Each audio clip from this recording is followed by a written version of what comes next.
주일 후 첫째 주일입니다. 주님께 기도했습니다. 어떤 말씀을 전하면 좋을까요? 했더니 이 부활과 연속되는 말씀을 좀 전하면 좋겠다 해서 오늘 하나님께서 이 말씀을 주셨습니다. 다시 갈릴리로 돌아가 버린 사람, 이 말은 실패한 제자를 말합니다. 다시 갈릴리로 돌아가 버린 사람, 실패한 제자. 왜 실패했는지, 어떻게 그 실패의 자리에서 그를 회복시켰는지, 실패한 제자를 회복시키기 위해서 주님은 무엇을 하셨는지를 보여주는 말씀입니다. 혹 우리가 실패의 자리에 있다면 오늘 우리가 회복시켜 주시는 하나님을 경험해야 될 때다라는 말씀이죠. 우리 가운데도 다시 갈릴리로 돌아가 버린 사람이 있다고 말씀하세요. 다시 갈릴리로 돌아가 버린 사람, 오늘 말씀을 통해서 주님께서 그 실패로부터 우리를 예방해 주시고, 혹 실패했다면 실패의 자리에서 우리를 다시 일으켜 주시는, 회복시키시는 주님을 경험하는 복된 시간이 되기를 축복합니다. 아멘. 그렇다면 우리는 어떻게 그 실패의 자리로부터 예방할 수 있고 또 회복할 수 있을까요? 그 첫 번째는 과거로 회귀하지 마라, 그렇게 말씀하세요. 네. 화면을 잘 띄워주셔서 감사합니다. 과거로 회귀하지 마라. 오늘 요한복음 21장 3절 말씀입니다. 우리 같이 한번 읽어보시겠습니까? 시몬 베드로가 나는 물고기 잡으러 가노라 하니 그들이 우리도 함께 가겠다 하고 나가서 배에 올랐으나 그날 밤에 아무것도 잡지 못하였더니, 베드로가 나는 물고기 잡으러 가겠다라고 말씀을 해요. 오늘 말씀의 이 끝이 뭐죠?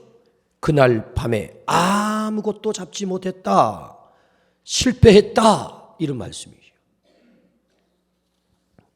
원래 베드로가 어부이기에 이 말은 특별할 것이 없습니다. 그러나 이 시점에 베드로의 이 말이 우리에게는 특별하게 들리는 것입니다. 더 이상 베드로는 단순한 어부가 아니기 때문입니다. 주님께 선택을 받고 제자로 발탁이 되었습니다. 그리고 주님이 그에게 말씀합니다. 너는 더 이상 어부가 아니야. 사람 낚는 어부가 되어야 해 라고 새로운 사명을, 새로운 인생을 그에게 맡기셨단 말이죠. 그래서 3년씩 데리고 다니면서 그를 훈련시킨 것입니다. 훈련을 다 마쳐갈 때쯤 그 제자에게 묻습니다. 너희는 나를 누구라 하느냐? 가이사라 빌립보 지역의 주님이 제자들에게 물을 때 수제자 베드로가 대답합니다. 주는 그리스도시요 살아계신 하나님의 아들입니다. 예수님이 너무 기뻤어요. 3년 동안 데리고 다니며 훈련시킨 보람이 있구나. 너 잘 배웠구나. 이제 하산해도 되겠다, 이런 얘기예요. 요한의 아들 시몬아, 네가 참 복이 있다. 이것을 알게 한 이는 하나님이야. 너 잘 배웠어. 내가 누구인지 나의 정체성을 정확하게 알았기 때문에 너의 신앙 고백이 놀랍다라고 칭찬을 하세요. 우리 예수님께서 십자가를 지고 죽음을 고지하실 때 베드로는 이렇게 대답을 합니다. 옥에도 함께 가겠습니다. 죽는 자리도 함께 가겠습니다. 절대로 주님 홀로 내버려 두지 않겠습니다 라는 이 베드로의 결기를 보면 대단해요.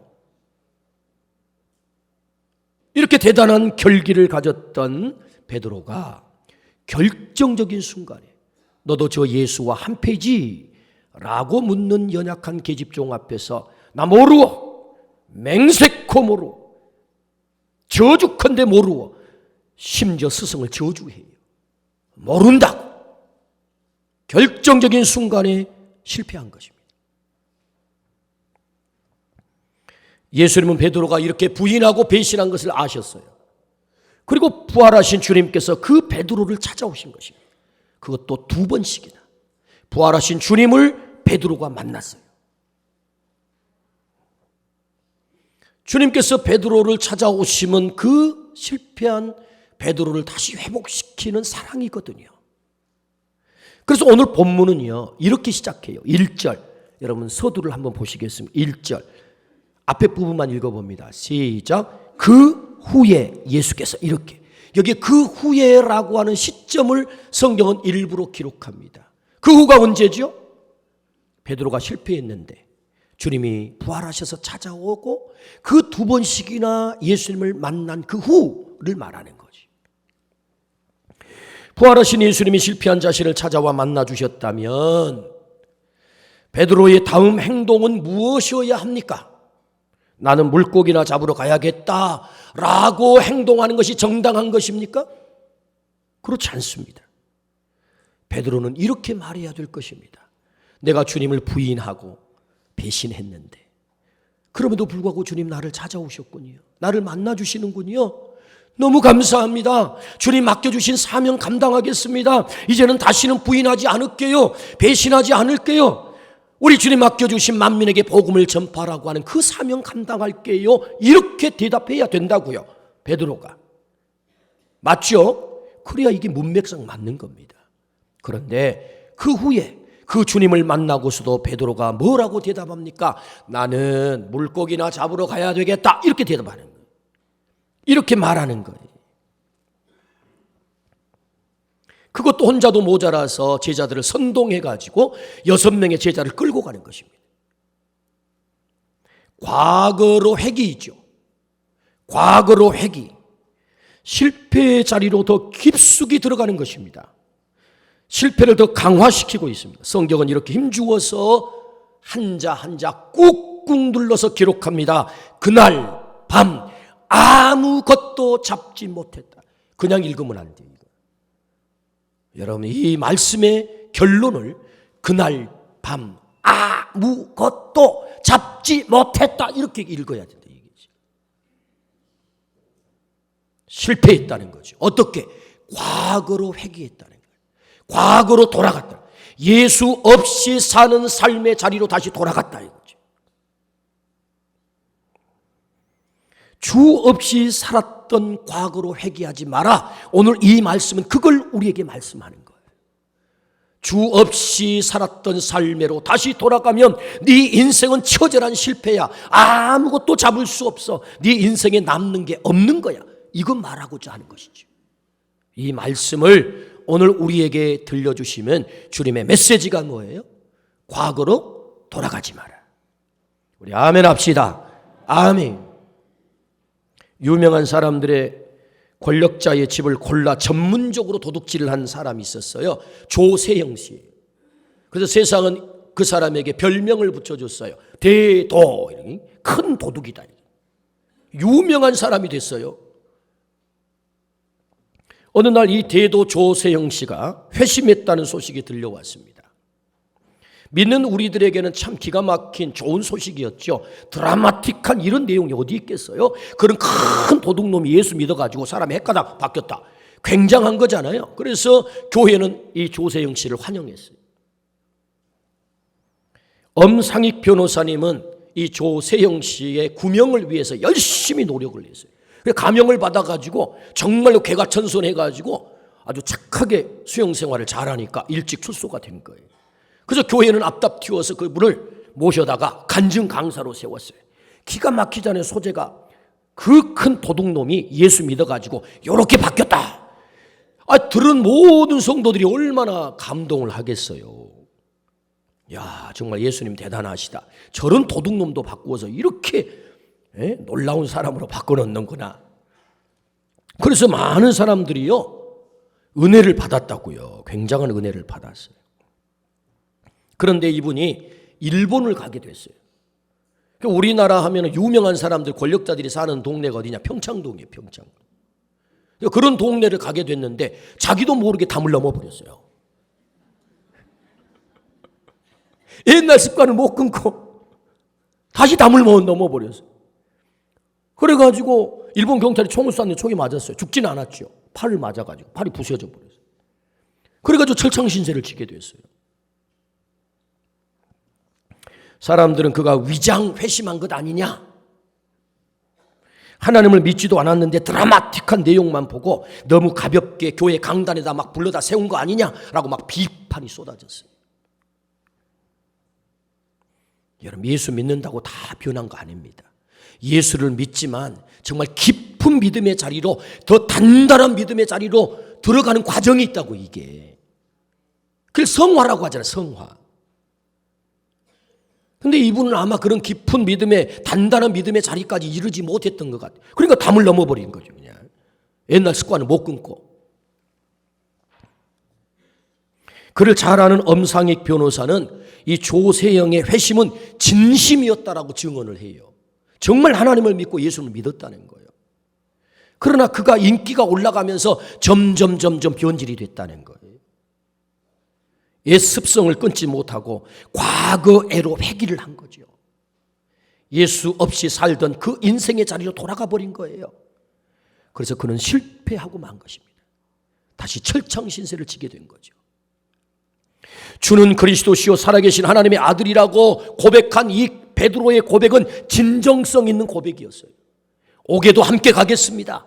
내가 예수님과 함께 죽겠습니다. 베드로의 이 결기는요, 진정성 있는 결기였어요. 그런데 결정적인 순간에 베드로가 부인하고 주님을 배신한 것은 인간의 약함을 얘기하고 있는 거예요.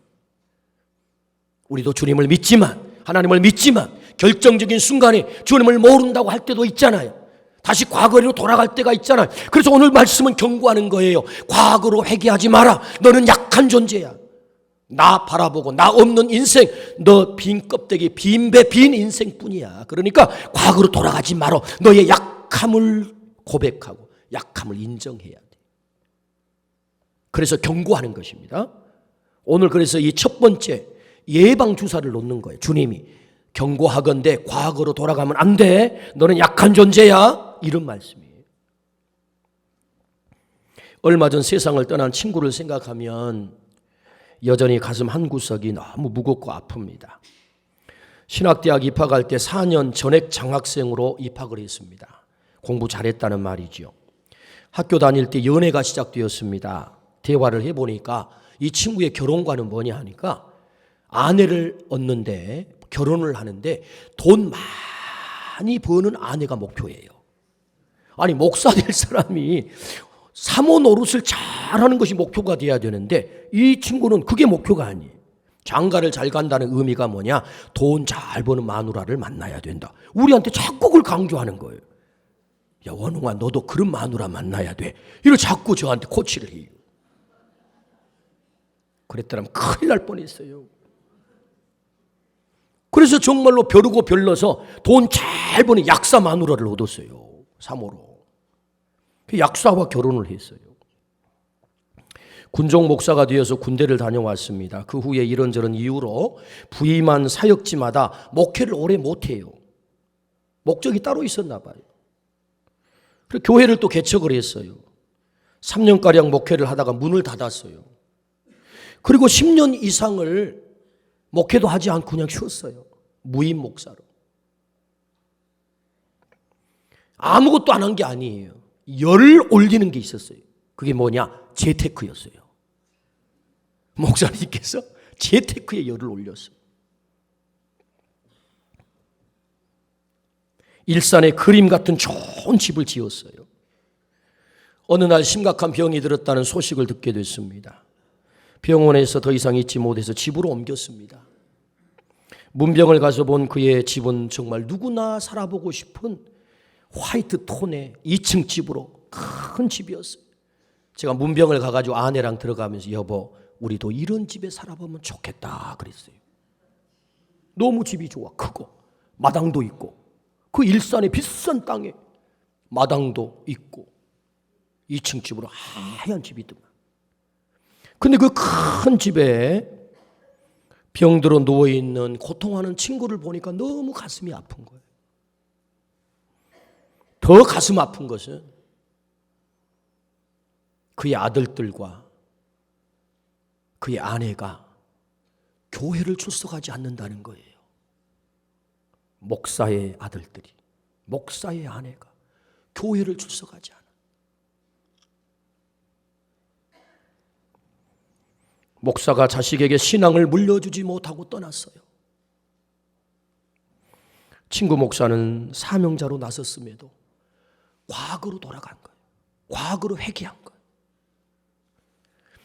빈 껍데기만 남기고 떠난 친구를 생각하면 아직도 가슴이 아파요. 과거로 회개하지 말라는 주님의 강력한 말씀을 여러분 들어보십시오. 히브리서 6장 4절부터 6절의 말씀입니다. 같이 한번 읽어보실까요? 한번 빛을 받고 하늘의 은사를 맛보고 성령에 참여한 바가 되고 하나님의 선한 말씀과 내세의 능력을 맛보고도 타락한 자들은 다시 새롭게 하여 회개하게 할 수 없나니 이는 그들이 하나님의 아들을 다시 십자가에 못 박아 드러내놓고 욕되게 함이라. 아멘. 주님의 경고입니다. 여러분, 경고라고 하는 것은요, 너 그렇게 하면 죽인다. 그럼 진짜 죽이는 게 아니고 그렇게 하지 말라는 게 방점이 있거든요. 타락하면 다시 회개시키지 못해, 새롭게 하지 못해. 이 말은 경고의 방점이 있는 거예요. 정말 한번 타락했다고 해서 완벽하게 기회가 상실되는 것은 사실은 아니에요. 그러나 이 말씀은요, 우리에게 경고하는 거예요. 과거로 회개하지 마라. 우리 아멘 합시다. 하나님의 경고를 들어야 돼요. 광야 40년 이스라엘 백성과 모세의 전쟁이 뭡니까? 백성들은 애굽으로 돌아가자는 거예요. 과거로 돌아가자는 거예요. 날마다 만나를 먹으니까 너무 질려. 그러니까 백성들이 하는 얘기가 뭐냐? 야, 우리 그 애굽 고생 땅에 거기 살 때는 가마솥에 고기 삶아가지고 가마 곁에서 고기도 먹고 외도 먹고 부추도 먹고 참 그 시절이 좋았어. 야, 우리 그리 가자. 이런 거예요. 백성들 맨날 모이기만 하면. 그러나 모세는 뭐예요? 아니다. 애굽을 잊어버리고 가나안 땅으로 가자. 이 전쟁이거든요. 정말로 과거로 회개하려고 했던 백성들은 광야에서 다 죽어요. 20세 이상이 다 죽었다고. 그리고 새로운 세대 20세 미만만 가나안 땅에 들어갔어요. 그러니까 과거로 회개하면 우리는 실패하는 것입니다. 주님 없는 삶, 주님 없이 살았던 삶으로 회개하면 그건 진짜 완전한 실패, 빈 인생. 한 마리도 잡지 못했다라고 성경이 말씀하세요. 빈 그물, 빈 배, 빈 인생. 그것이 결론이라는 거예요. 여러분, 과거로 돌아가지 않기를 축복합니다. 예방주사요. 실패의 예방주사. 과거로 회개하지 마라. 두 번째 주시는 말씀입니다. 순종으로 빈 배를 채우라라고 말씀하세요. 우리 같이 한번 읽어보시겠습니까? 시작. 순종으로 빈 배를 채우라. 자, 과거로 그럼 회개했다고 해서 그럼 이 기회가 영 사라져버린 것이냐? 베드로가 과거로 회개했기 때문에 영 정말 망해버린 거냐? 그건 아니에요. 오늘 말씀해 보면 그 실패의 현장에 주님이 찾아오세요. 다시 기회를 주는 거죠. 다시.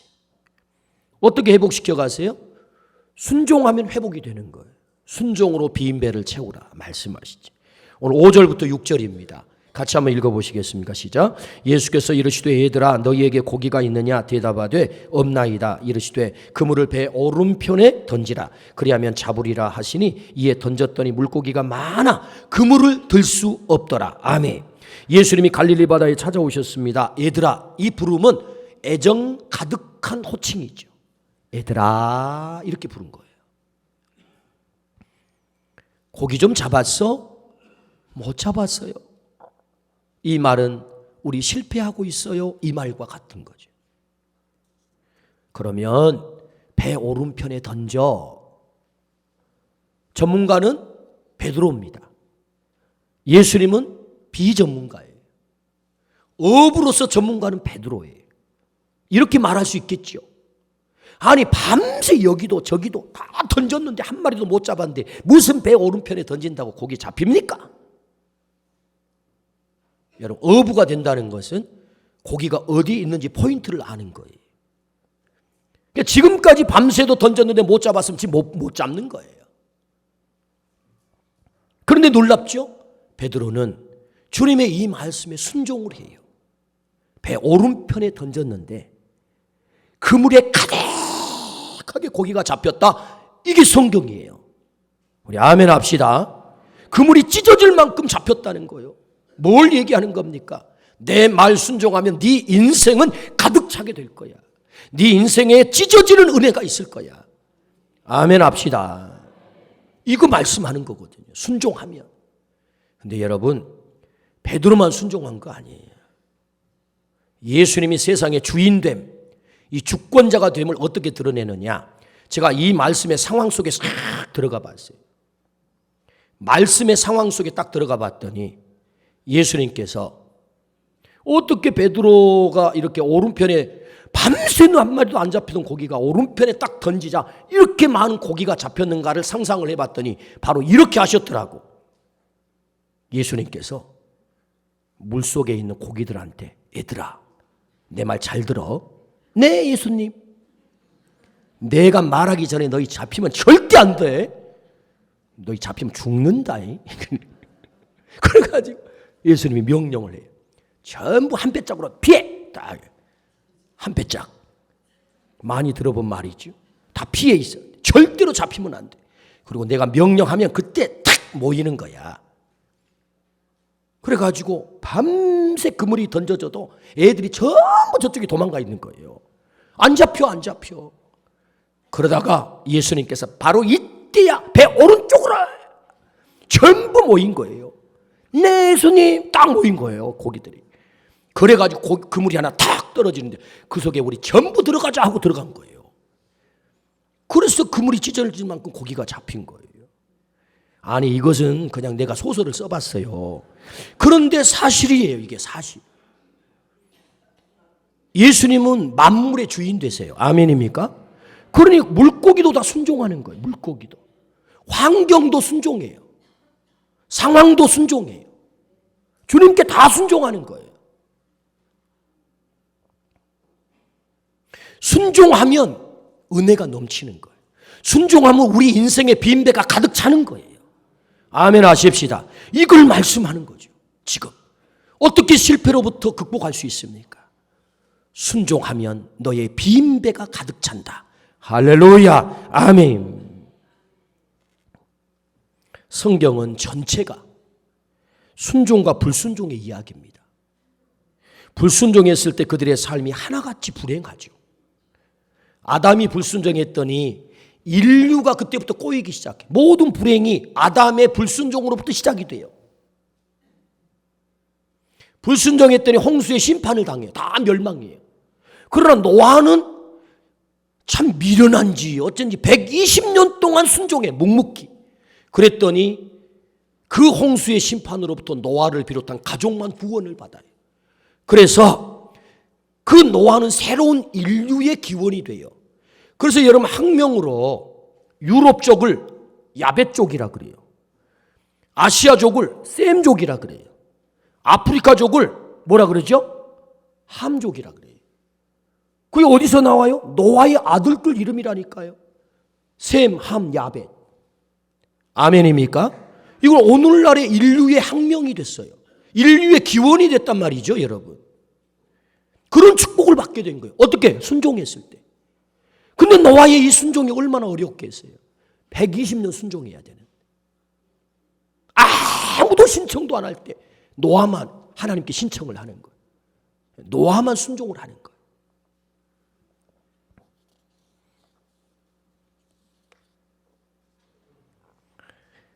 실패로부터 회복은요, 순종입니다.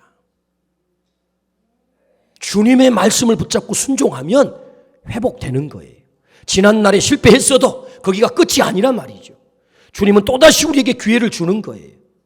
너 실패해서 고기 한 마리도 못 잡아서 네 인생 빈 껍데기 뿐이야. 괜찮아. 내 말 따라 순종하면 너 오늘 네 인생 다시 차는 거야. 할렐루야. 지난주 금토 알파코스 성령 수련회를 다녀왔습니다. 성령 수련회 마지막 시간은 간증 시간입니다. 정말 중요한 시간이고 감동의 시간이죠. 한 자매님께서 이렇게 고백했습니다. 20대까지 직장 생활을 할 때 교회에 다니는 사람들이 정말 싫었대요. 그래서 교회에 다니는 사람이 있으면 피해서 갔대요. 피해서 저리. 어이. 괜히 위선자들 같고 뭔가 좀 밉고 그랬다는 거예요. 그러던 어느 날 자기가 간호하던 환자가 있었는데 그 환자가 전도를 했다는 거예요. 지금까지 그때까지만 해도 예수 얘기도 못하게 하고 교회도 그러면 손살에 치고 그러지 말라고 그랬는데 그날따라는 그 말이 귀에 박힌 거예요. 그래서 그 전도자를 따라서 교회를 갔다는 거예요. 그래서 예수님을 알게 되고 예수님을 믿게 됐다고 해요. 이 자매님의 고백은 이렇습니다. 이렇게 좋은 예수님을 지들만 믿고 내게는 말도 하지 않았단 말이야. 막 원망이 터지더라는 거예요. 우리가 여러분 신사적으로 예수님 믿는다고 한마디도 예수님 얘기 안 하면 이런 사람 있어요. 나 예수님 믿는다고, 예수 믿어보자고 한마디라도 해야 돼. 나머지는 알아서 하나님이 하시니까. 우리 아멘 합시다. 그래도 이 자매님은요, 자기한테 예수 믿자고 말 안 해준 사람들이 그렇게 원망스럽더라는 거예요. 지들만 이 좋은 예수님을 믿고 나한테는 가자고도 안 했고. 그리고 자매는 고백하기를, 하나님이 빠져버린 내 인생은 아무것도 아닙니다. 그렇게 고백을 했어요. 하나님이 빠져버린 내 인생은 아무것도 아닙니다. 그 고백이 참 감동이 됐어요.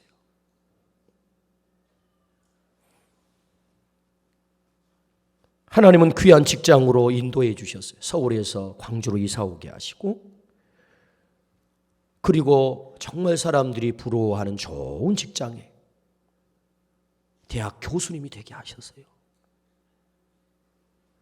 아직도 인생의 힘든 일이 다 끝난 것은 아니지만 순종을 통해서 하나님께서 채워주시는 은혜를 누리고 있다라고 고백을 했어요. 그 간증이 얼마나 은혜가 되는지.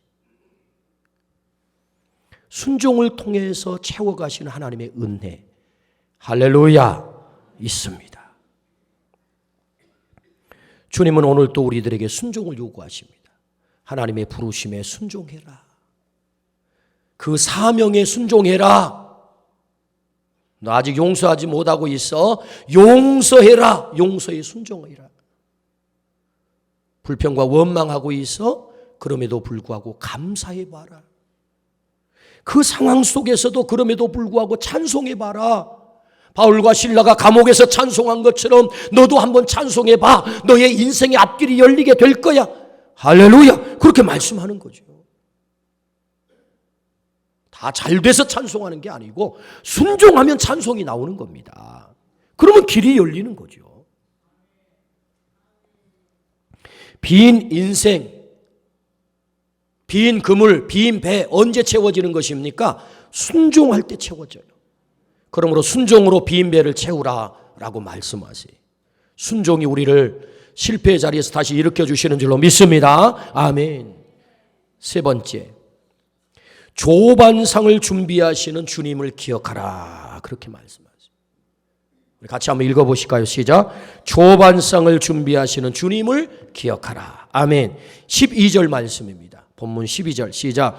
예수께서 이르시되 와서 조반을 먹으라 하시니 제자들이 주님이신 줄 아는 고로 당신이 누구냐 감히 묻는 자가 없더라. 아멘.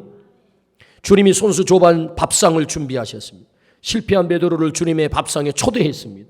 포기하지 않으시는 주님의 강한 의지를 보여주고 있는 거죠. 여러분, 이 말씀은요, 시편 23편의 말씀과 똑같은 장면이에요. 시편 23편이 무슨 말씀이죠? 다윗이 고백하잖아요. 여호와는 나의 목자시니 내게 부족함이 없으리로다. 어떻게 부족함이 없겠다고요? 5절부터 6절에 보니까 원수의 목전에서 내게 상을 베푸시고 기름으로 내 머리에 바르셨으니 내 잔이 넘치나이다. 원수의 목전에서 상을 베푸셨다는 거예요. 예수님께서 밥상, 조반상을 준비했다는 것은 바로 이 말씀의 성취예요. 여호와는 나의 목자시니 내게 부족함이 없다. 예수님은 나의 주인이 되시니 내게 부족함이 없습니다. 실패라고 하는 원수 앞에 내게 밥상을 준비해 주셨다는 거예요. 지금 내 머리에 바르셨으니 기름을 내 머리에 바르셨, 내 잔이 넘치나이다. 너 실패했지만 저 원수 실패 앞에 너 삼킴을 당했지만 나는 너를 절대로 포기할 수 없어. 갈릴리 바다까지 추적하시는 주님, 선한 목자가 되어서 잃어버린 한 마리 베드로 양을 찾아와 나는 너를 다시 반드시 일으킬 거야. 나는 절대로 너를 포기할 수 없어. 탕자의 아버지가 집 나가버린 그 아들을 기다리다가 마침내 돌아왔을 때 가락지를 끼우고 나는 너를 한 번도 포기한 적이 없어. 너를 잊어버린 적이 없어. 말씀하신 것처럼 주님은 실패하여 떠나버린 이 베드로를 갈릴리 바다까지, 실패의 밑바닥까지 추적하셔서 찾아오신 거예요. 그리고는 그 실패라고 하는 원수 앞에서 밥상을 준비해놓고, 베드로야, 이 상에 와서 함께 먹자. 그 밥상은 사랑의 밥상이에요. 그 아들을 포기할 수 없는 밥상이에요. 조반 밥상을 준비하시는 주님을 기억하시라. 주님이 들려주신 메시지예요. 사람들은 이렇게 생각합니다. 나는 보잘것 없고 능력 없고 실패했고 상처도 많고 사람들이 날 그렇게 좋아하지도 않고 때문에 나는 하나님께 쓰임받지도 못할 거예요. 하나님 사랑받지도 못할 거예요. 주님 사랑받지 못할 거예요 라고 생각을 합니다. 그렇지 않습니다. 사람들이 주목하지 않아도, 능력이 없어도, 실패했어도 주님은 나를 주목하세요. 나는 너를 절대로 포기할 수 없어요. 나는 너를 그 실패의 자리에 내버려 두지 않을 거야. 찾아오셔서 밥상을 준비하세요. 이것은 주님이 우리를 사랑하신다는 놀라운 사랑의 표현입니다. 조반 밥상을 준비하시는 이 사랑의 주님이 계심을 기억하시기를 축복합니다. 나 혼자가 아닙니다. 주님이 오셔서 나를 위해 밥상을 준비하시고, 내가 너를 사랑해. 너를 포기할 수 없어. 주님이 들려주시는 이 음성. 저는 다음 주에 오늘 본문 이어서 말씀을 준비하고 있습니다.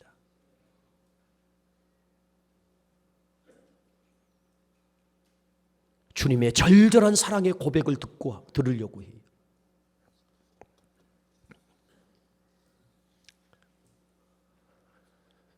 베드로, 주님을 부인하고 떠났습니다. 베드로 없이도 주님은 얼마든지 당신의 일을 이룰 수 있습니다. 이 세상을 복음화하는데 베드로 없이도 얼마든지 주님은 당신의 사역을 할 수 있어요. 왜요? 예수님은 하나님이시기 때문에. 그분은 능력자이시기 때문에. 그래서 배신하고 무능하고 떠나버린 비겁한 베드로 없이 저 로마를 정복하는, 세상을 정복하는 시저를 데려다 주님은 제자 삼을 수 있다고요. 능력 많은 저 베니스의 상인들, 그 거부들을 불러다가 주님의 제자 삼을 수 있다고요. 근데 그 시저를 데려다 쓰지 않고, 베니스의 거부들을 데려다 쓰지 않고 실패해서 떠나버린 베드로를 주님은 찾아오셨어요. 나는 네가 필요해. 싹수 노란 제자 버려도 괜찮아요. 그런데 주님은 버릴 수가 없어요. 왜요? 사랑하니까. 우리를 사랑하니까 주님은 우리를 버릴 수가 없는 거예요. 그래서 우리를 찾아오셔요. 오늘 이 말씀을 들려주신 이유가 뭐예요? 나를 사랑한다는 거예요. 난 너를 절대로 포기할 수 없다는 거예요. 주님의 이 사랑의 고백을 들으시기를 축복합니다. 아멘. 이번 알파 코스 주제가 가스 프로포즈입니다. 하나님의 프로포즈. 주제가 뭐냐? 내가 너를 사랑해도 되겠느냐입니다. 내가 너를 사랑해도 되겠느냐. 한 청년이 간증을 했어요. 마지막 시간에. 알파 코스의 초청을 받아가지고 이 주제를 보니까 도저히 이게 눈을 뜨고 볼 수가 없더라니. 그 주제가 내가 너를 사랑해도 되겠느냐, 이 주제를 읽을 수가 없었대요. 사람들로부터 받은 마음의 상처가 너무 컸다는 거예요. 모태신앙으로 태어나가지고 교회에서 이런저런 일로 많이 섬기면서 성장을 하는 과정 속에 아버님이 중직자인데 그 중직자 이름을 들먹이면서 자꾸 이 아이에게 비교하면서 너는 왜 그렇게밖에 못해? 이렇게 상처를 준 거예요.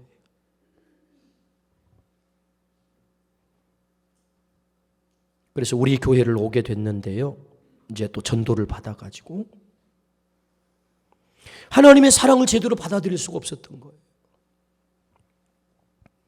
그런데 이 청년이 고백하기를 이제는 내가 너를 사랑해도 되겠느냐라고 하는 그 글씨를 읽을 수 있게 됐다는 거예요. 그러면서 눈물을 펑펑 쏟는 거예요. 내가 너를 사랑해도 되겠느냐? 주님의 사랑을 받아들이게 됐다는 거예요. 알파코스가 주님이 찾아와 그에게 차려준 밥상이었던 거예요.